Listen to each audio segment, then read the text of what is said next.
अनमोल वचन। अखिल भारतीय संत मत सत्संग के संस्थापक और गृहस्थ में आनंद योग के जनक परम संत महात्मा परम पूज्य श्री यशपाल जी महाराज अर्थात परम पूज्य भाई साहब जी द्वारा प्रतिपादित इन अनमोल वचनों का पालन करना अति आवश्यक है। ये वचन हमारी गृहस्थ आध्यात्मिक साधना के लिए मूलभूत सिद्धांत हैं, जो इस प्रकार हैं। हम दुनिया की हर चीज की कीमत आंकते हैं, अपने मानव जीवन की कीमत भी जाने व परमात्मा की प्राप्ति हेतु साधना करें। मनुष्य योनि एक उपहार है, इसीलिए परमात्मा को धन्यवाद देते हुए आधा घंटा प्रातःकाल, आधा घंटा सायंकाल पूजा अवश्य करें।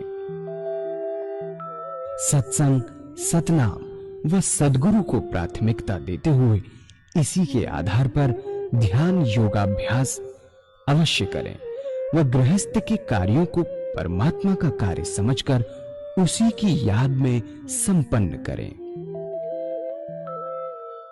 हर समय यह ध्यान रहे कि गुरु कृपा द्वारा परमात्मा की पवित्र सत्ता का हमारी आत्मा में वास है, अतः मन में निरंतर अपने इष्ट देव का जाप करें। मान सम्मान की इच्छा ना करें व अपमान से दुखी ना हो। परमात्मा के अतिरिक्त किसी और का भय ना करें। दूसरों की बुराई न करें, न सुने, सत्य व मधुर बोलें, अश्लील शब्द मुंह से ना निकालें, सभी से नम्रतापूर्ण व सुंदर व्यवहार करें। धर्म पत्नी के अतिरिक्त अपने से बड़ी से माता जैसा, बराबर की से बहन जैसा व छोटी से पुत्री जैसा व्यवहार करें।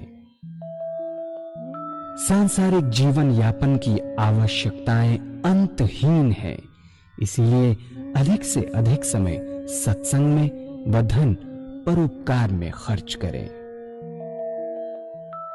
याद रखें, न स्त्री माया है, न धन दौलत, न ही परिवार। माया वह है जो हृदय को परमात्मा से दूर हटा दे। अतः निरंतर सत्संग और सद्गुरु की शरण में रहने का प्रयास करें। भोजन अपने इष्ट को अर्पण कर प्रसाद रूप में परमात्मा की याद में करें। रात्रि में सोने से पहले अच्छे बुरे कार्यों का आत्मनिरीक्षण कर उसका समुचित पश्चाताप करते हुए ध्यान करें व प्रभु की गहरी याद में ही विश्राम करें। परमात्मा तू ही है, तेरी इच्छा पूर्ण हो।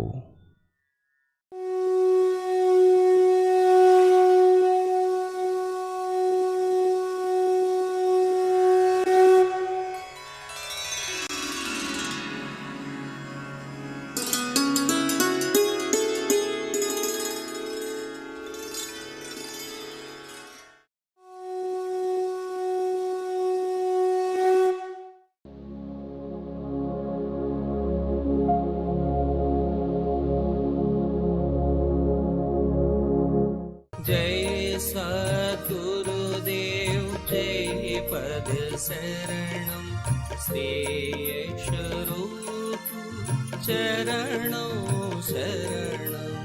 जय सद्गुरुदेव जय पद।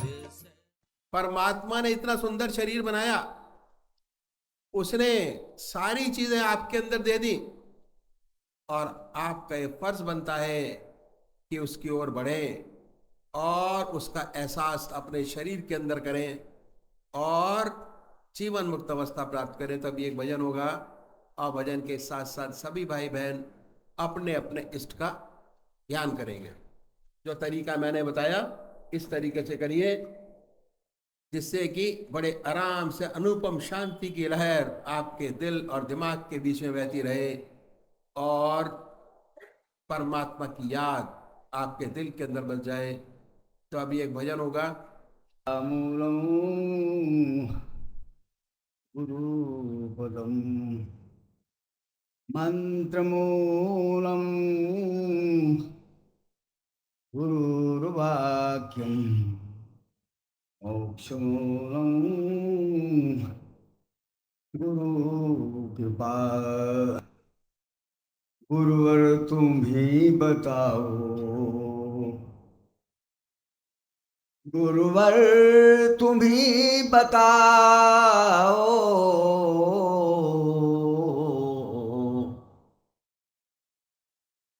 गुरुवर तुम ही बताओ, किसकी शरण में जाएं, इसकी चरण में गिर कर, जिसकी चरण में गिर कर मन की व्यथा सुनाए, गुरुवर तुम ही बताओ, गुरुवर तुम ही बताओ,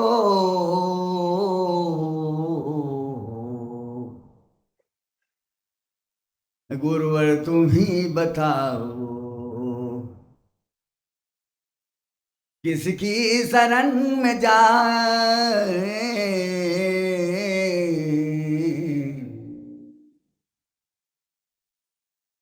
जिसकी चरण में गिर कर, जिसके चरण में गिर कर मन की व्यथा सुनाए,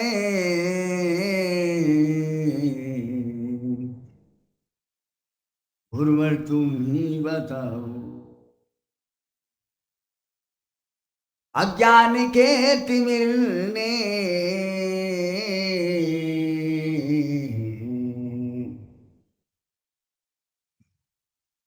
अज्ञान के तिमिर ने चारों तरफ से घेरा,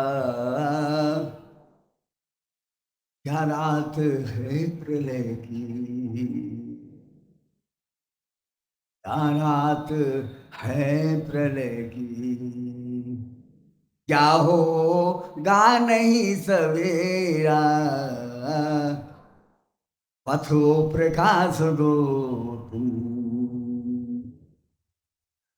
पथो प्रकाश दो तुम, चलने की शक्ति पाए, पथो प्रकाश दो तुम, चलने की शक्ति पाए,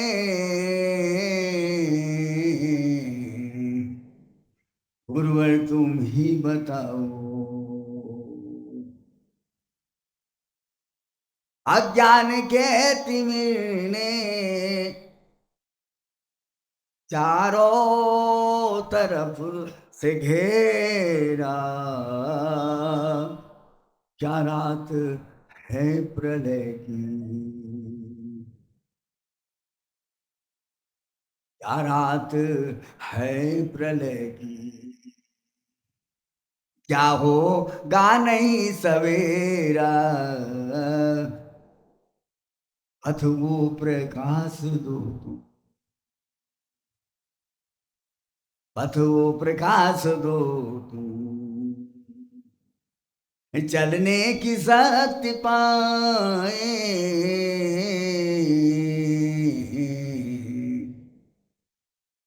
पथ वो प्रकाश दो तुम, चलने की शक्ति पाए, गुरुवर तुम ही बताओ, गुरुवर तुम ही बताओ, किसकी शरण में जाए,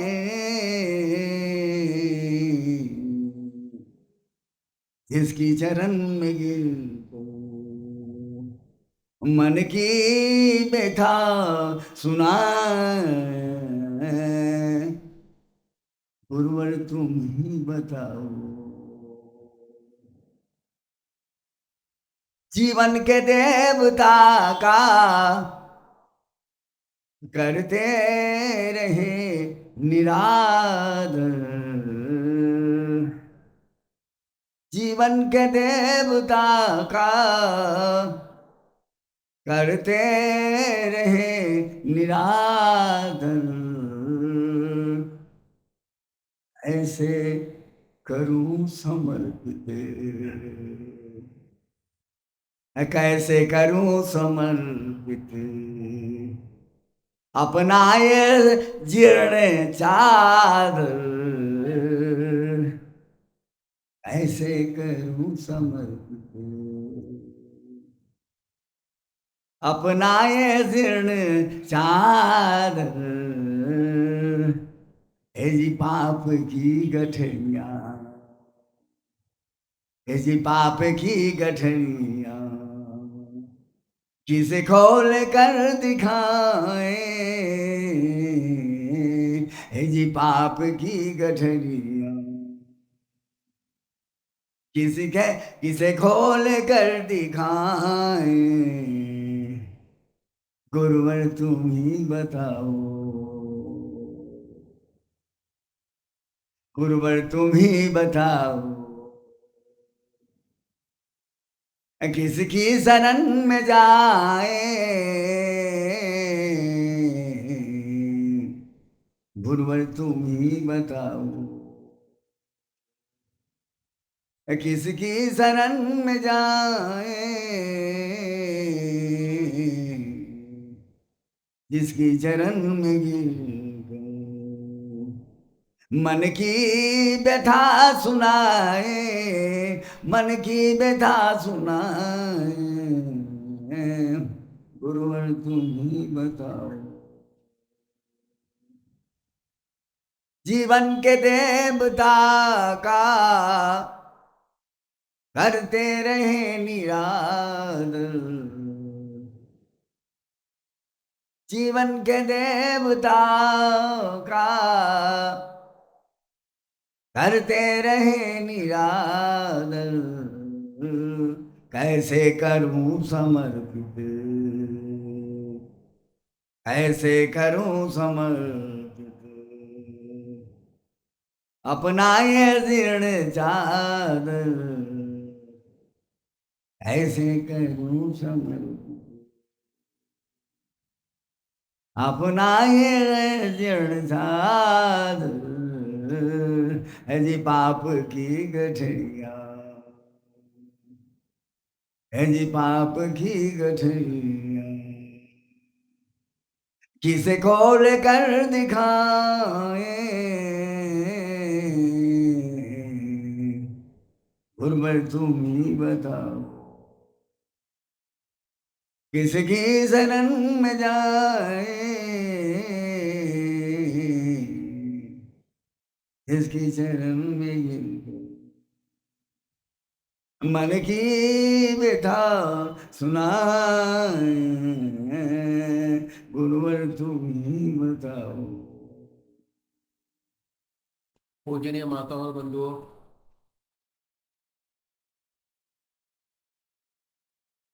अनादिकाल से दो रास्ते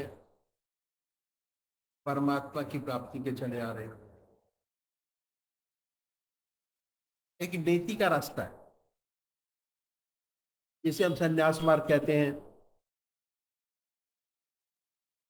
और ये रास्ता बहुत पुराना है। हमारे देश में बहुत ऊंचे ऊंचे संत महात्मा हुए जिन्होंने समय समय पर आकर देश और धर्म की रक्षा की। नीति का रास्ता छोटा है, इसमें समय कम लगता है। नीति के रास्ते का सागर हर वस्तु का त्याग करता चला जाता है। ऐसा व्यक्ति घर बार छोड़ता है, बीवी बच्चे छोड़ता है, धन दौलत छोड़ता है और संसार की हर वस्तु का त्याग करके संन्यास ग्रहण करता है। संन्यास लेने के बाद साधना में लग जाता है। ऐसे साधक के सामने सिर्फ एक ही काम रह जाता है, वह है परमात्मा की प्राप्ति। यदि सच्चे हृदय से वो अपने रास्ते पर लगे तो कोई वजह नहीं कि उसे अपने रास्ते पे सफलता प्राप्त न हो। मेरे कह देने से ये रास्ता छोटा है, कोई भाई बिना सोचे समझे इस रास्ते में कूद ना पड़े, अपना ना ले। इस रास्ते की कठिनाइयां मैं आपके सामने रखूंगा।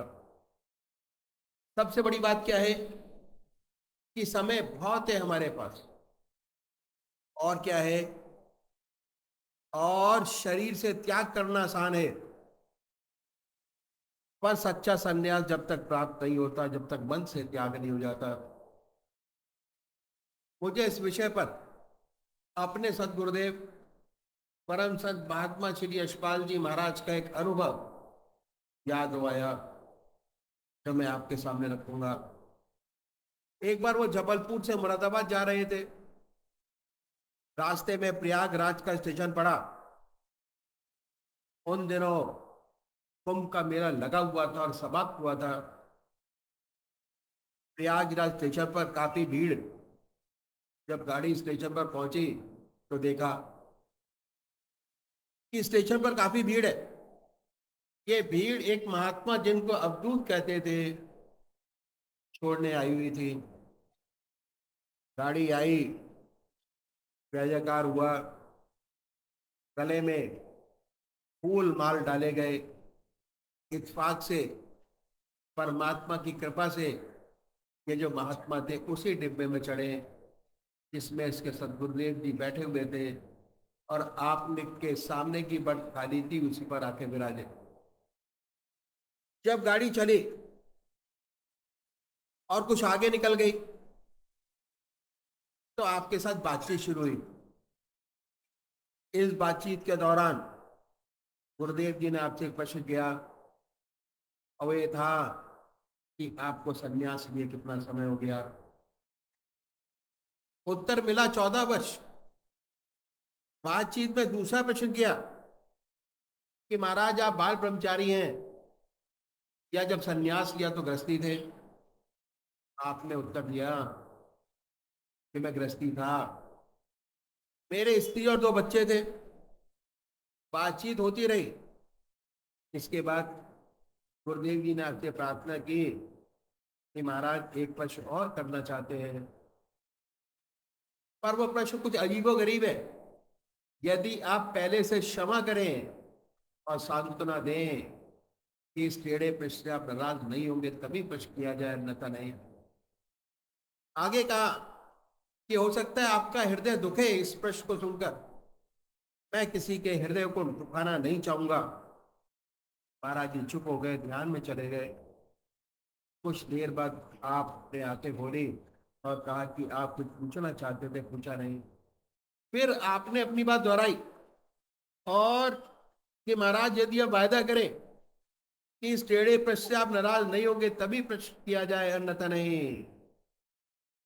महाराज जी ने कहा पूछो, मैं नाराज नहीं होगा।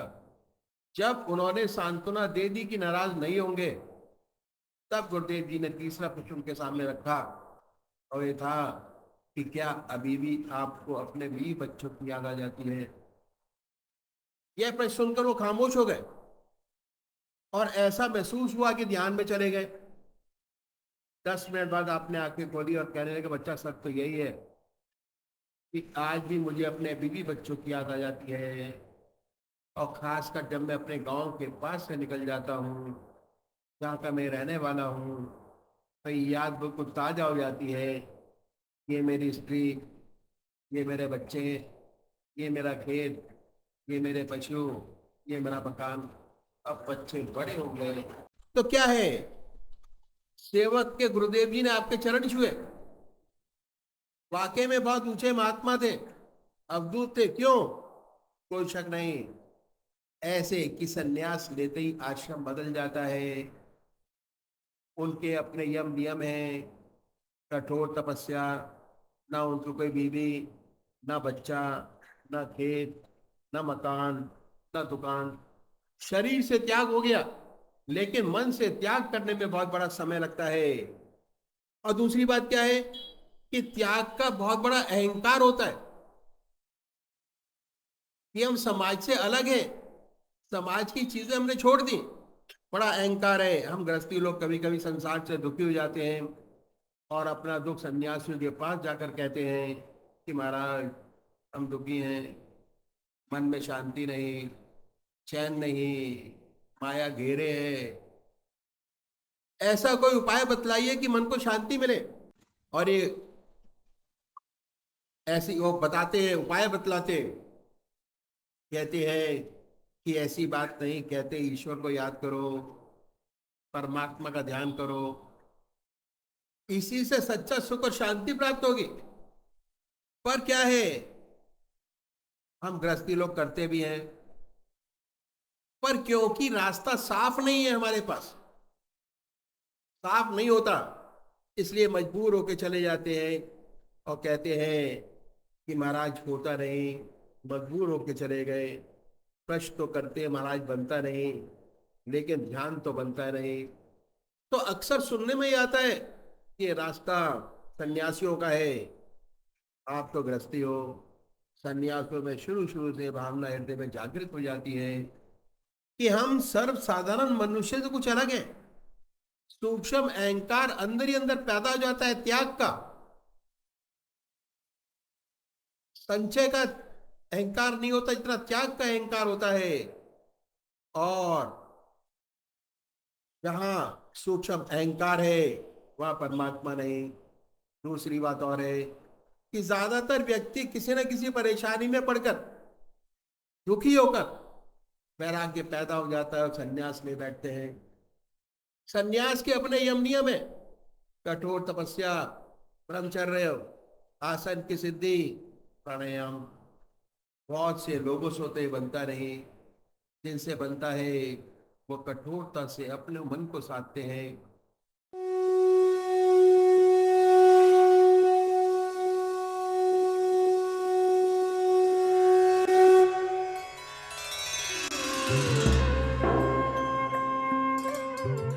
ध्यान योग के कार्यक्रम आनंद योग से निशुल्क जुड़ने के लिए संपर्क करें 9810239677।